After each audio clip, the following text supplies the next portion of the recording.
I'm your host, Nadia Kessel, and you're listening to Why with the Poodles already. Little story time. So, when I was in 7th grade, around age 12 or 13, my mom, she tried to introduce me to this new show, but I just kept refusing in true teen angst fashion. And then I went and I watched it without her just to see about it a little bit, and little did I know it would become my absolute favorite. I mean, I've watched this show 17 times. 17 times. The first 3 or 4 times I watched it, I went right back to episode 1 when I finished. It was so funny. But like, in a weird way that I had never really seen before. It was so quick. It was so over my head. I mean, most of the jokes that were made were referencing things way before my time. But it almost made me love it a little bit more. There were romantic plot lines and dramatic plot lines and, oh my god, the comedic plot lines. This show was the early 2000s comedy Gilmore Girls. If you haven't watched it, you've probably heard of it from somewhere. Described by Daniela Mastrocola as a show in which 32-year-old Lorelai Gilmore, played by Lauren Graham, and a 16-year-old Rory Gilmore, played by Alexis Bledel, live in a quirky and colorful town full of eccentric characters called Stars Hollow. The inciting conflict happens in the first episode, the pilot, when Lorelai must return to her upper-class parents' house, Richard and Emily Gilmore, and beg them to pay for Rory's private school tuition. We also learn in this episode that Lorelai left that environment at age 17 with a 1-year-old Rory. Gilmore Girls aired in very early 2000s, so started October 5th, 2000, and ended May 15th, 2007. And it remains so popular to this day. I mean, it's ingrained in pop culture. Netflix even reported an accumulated 505.8 million viewing hours. That's more than Emily in Paris and The Crown combined. I love this show. I love it with all of me, and clearly, yeah, I don't get sick of it. But when watching it, there have been some moments that make me draw back from it a little bit.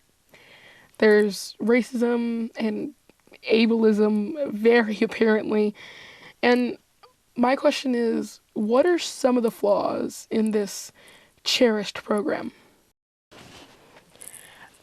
I want to start by discussing the racism in this show. Similar to many early 2000s shows, except those who are catered to a black audience, Gilmore Girls lacks diversity. One of the many things that anybody who's watched the show, and hell, if you've probably heard your friends talking about it, you may have heard about Emily Gilmore and all of her maids, and how quickly she goes through them. All of her maids have a thick accent, or foreign, or speak a different language, and there's one point in season 6, episode 2, where Emily catches Rory speaking Spanish to one of her maids, Esperanza, and she blows up. I'll put this clip in here. ¿Gusta ver fútbol en la televisión o le gusta jugar? Rory! Oh, Grandma, you scared me. Hello, Mrs. Gilmore. What is going on in here? We were polishing silver. Esperanza, the vacuum is still sitting in the foyer. The vacuum? The vacuum! Oh, sí, yes, ma'am. Sí. Tell me she didn't ask you to help. Oh, no, she didn't. I don't know. I just thought I would pitch in. Well, you shouldn't. This is her job. She's paid to do this. I know. And what was that language? Spanish. Spanish? They don't like it when you talk to them, Rory. It throws them off their axis. She seemed fine. So Emily walks in, and immediately you can see how upset she is.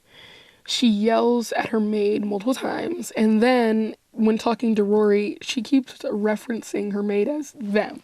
She says, they don't like it when you speak to them. And then later in this episode, Rory discovers that Emily actually fired that maid and hired a new maid who speaks Russian, a language Rory clearly doesn't know. That's not the only instance, because in season 6, episode 3, we watch as Rory completes her court-mandated community service. Yeah, she went boat riding with her boyfriend Logan. And in this episode, the community service workers are all people of color. It's blaringly clear. But the one white person who has a speaking role and who we learn the name of is the only one that Rory talks to in that entire episode. And that's just the side characters. As for the main characters that are POC, we get Michelle Girard, played by Yannick Truesdale, Mrs. Kim, played by Emily Kuroda, and Lane Kim, played by Kimiko Glenn. In a blog post by Nancy Myers-Rust, she points out that Michelle and Mrs. Kim are irrational, stereotypical, and calls them caricatures of Black and East Asian people. Especially with Mrs. Kim, we see a super strict, super religious, sort of one-dimensional character. And in an interview with Entertainment Tonight, Kimiko Glenn, the actress who plays Lane, mentioned that she didn't really love the Tiger Mom character that Mrs. Kim was, and she didn't love not seeing so much representation for well-rounded POC characters. As for Lane's character in and of herself, many people point out that her plotline had so much potential. You see this young and charismatic, insanely smart girl who is rebelling against her Christian mother by following her passion for rock and more secular music. She joins a band called Hep Alien and falls in love with one of the main guys, Zach. Now, she's doing so successfully throughout the entire show until the last season when she ends up pregnant with twins and spends pretty much that entire season not pursuing any of her goals anymore.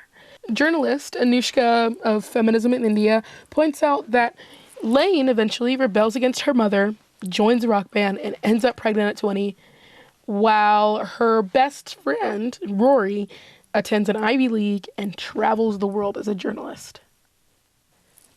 You could just say that it's one character following one path of life and another character following another path of life. But really, our only really well-rounded POC character ends up, let's just say, not so successful, while her white counterpart is going to Ivy Leagues, having a planetarium named after her, and traveling the world.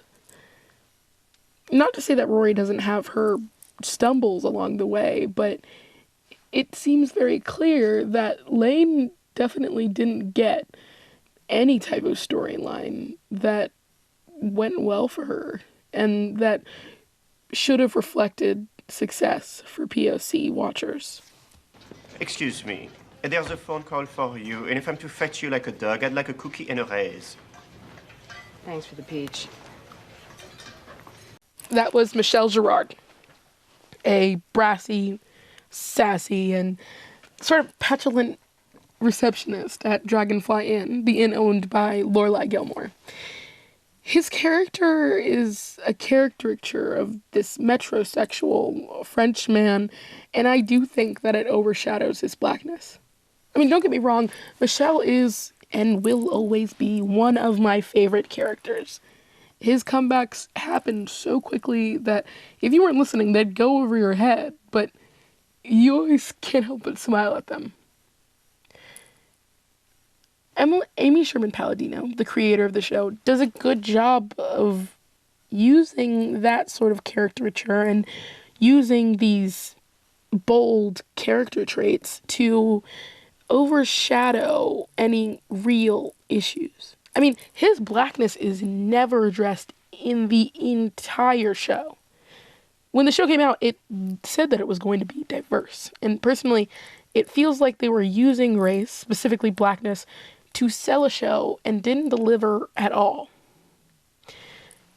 As for black representation, if you want to see it, just point blank, there's a Tumblr page by Rahawa Haley called Gilmore Blacks, where she showcases every time, point blank, there's a Tumblr page by Rahawa Haley called Gilmore Blacks, where she showcases every time a black person is featured on Gilmore Girls and whether or not they have a speaking role.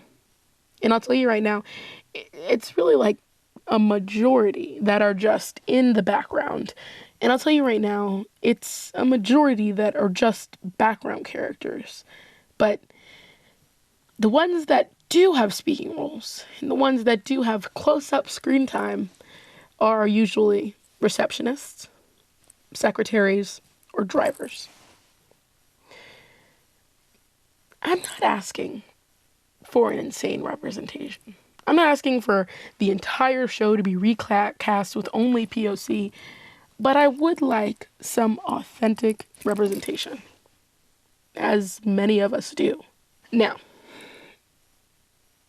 inauthentic representation is... inauthentic representation is everywhere in this show, but the only other character that we get who has a decent screen time is a character named Gypsy. An ethnically ambiguous character with a thick accent who works as the sassy town mechanic. And if you don't think that's bad enough, in Gilmore Girls, A Year in the Life, a spin-off show made by Netflix in 2016, the actress who plays Gypsy, Rose Abdou, plays Emily's new maid, Berta. Now, listen, I'm happy for the actress that she got 2 roles, but you're going to take the only other really POC side character that we get and turn her into a maid? The entire bit with her character is that Emily can't understand a word she's saying. She even brings in Rory to listen to her and try to ask her what language she's speaking. But as Yara Simone points out, it's not Spanish or really even a real language at all. It's a mix of Spanish or some sort of language like that mixed with a gibberish. And to many Latino watchers, it felt like they were making a mockery of the people. At this point, you may be saying to yourself, why in the world has no one called out this show or the creator, Amy Sherman Palladino? And in deep research, I only found one sort of public account of this. So, in 2012, Shonda Rhimes, creator of many of the shows that we love so much, namely Grey's Anatomy and Bridgerton, took to Twitter to call out Palladino for the lack of diversity in her post-Gilmore Girls show, Bunheads. And when asked about it on an internet talk show, Palladino responded with a comment about rushed schedule and this. She said, "I don't do message shows. I don't give a shit who you learn your life from." Someone said, "Oh God, I hope we don't see another eating disorder show." And you won't, because I don't give a flying fuck about that. This reaction actually made me want to just close my laptop, because knowing that someone has been outright called out for her behavior and would compare the representation of race and simply casting people of color and writing roles that tell an authentic story to a show that is only about eating disorders.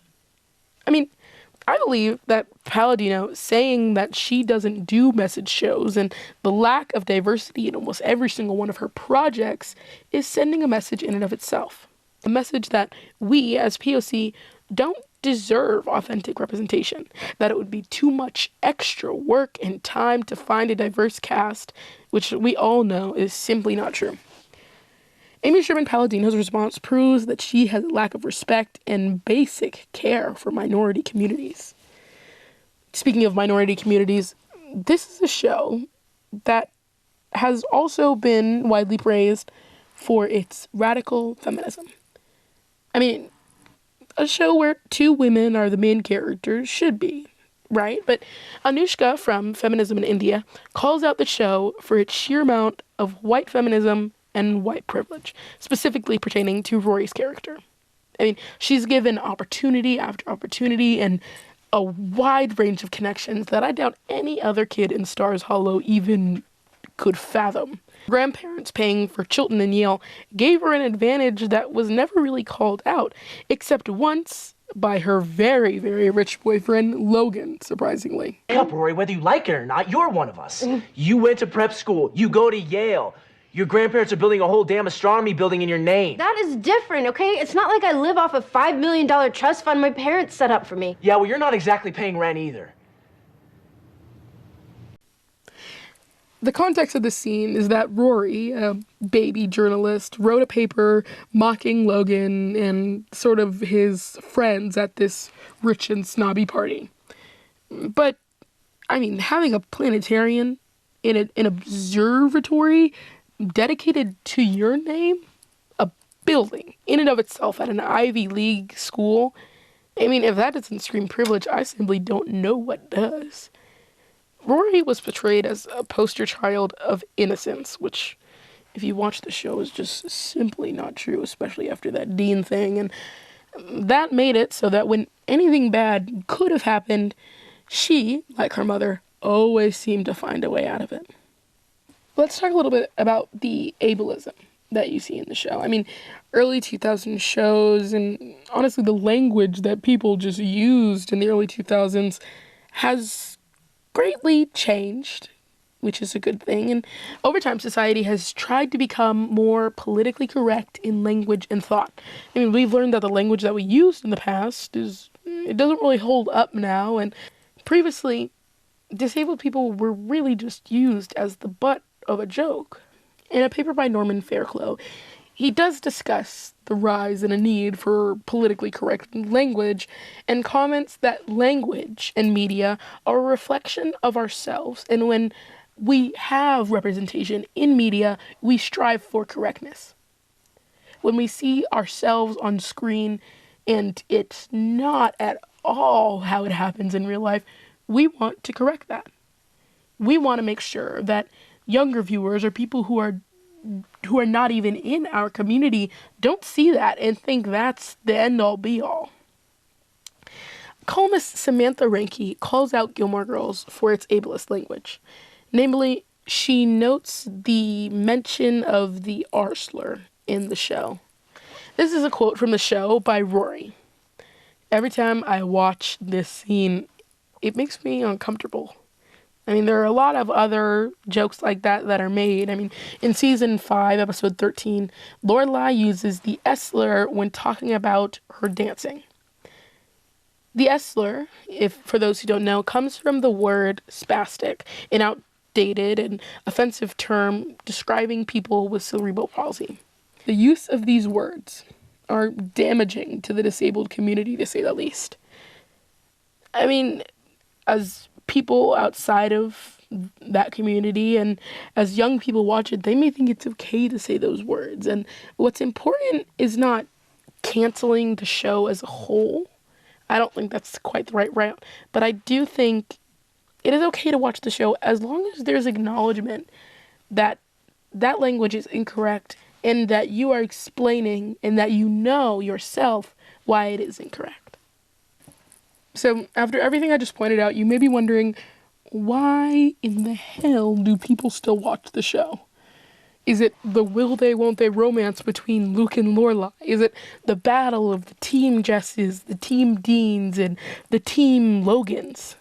Or is it trying to simply count how many jobs Kirk is going to have by the end of the show? What keeps it so ingrained in pop culture? I mean, it contains so much but feels so simple that every autumn you see people wrapped up on their couches with a little cup of hot cocoa watching it over and over again. Personally, I think Amy Sherman-Palladino does a great job of creating this fantasy world where everything's so quick that you don't even have time to think about what was just said. And Lorelai and Rory seem to just always come by romance, and they always seem to slip out of their problems, where for watchers, there's no blatant racism in the plot. I mean, the viewers are not made to think about any real-world problems, and in this, albeit white fantasy world, small problems turn into jokes, and real problems just don't happen at all. I mean, really, I think some of the worst things that happened was Lorelai not being able to start her car, and Rory running away on a vacation with her grandmother to Paris. I mean, sounds fun to me. people who watch the show feel safe in this world. I mean, where they don't have to be confronted by issues that affect them or honestly don't affect them, and everything is nonsensical and comedic. But I think there's danger in that. I mean, ignorance is a short-term bliss. Listen, we all know how much I watch the show. And I'm in no way saying that we have to stop watching it. Hell, come autumn or next week, I'll be watching it again. And I just think what's important is that we acknowledge the flaws. And not only this show, but in so much other beloved media. If you're watching it with your kids, per se, point out the words that are used and point out the racism and everything wrong with the show and explain to them why it's wrong.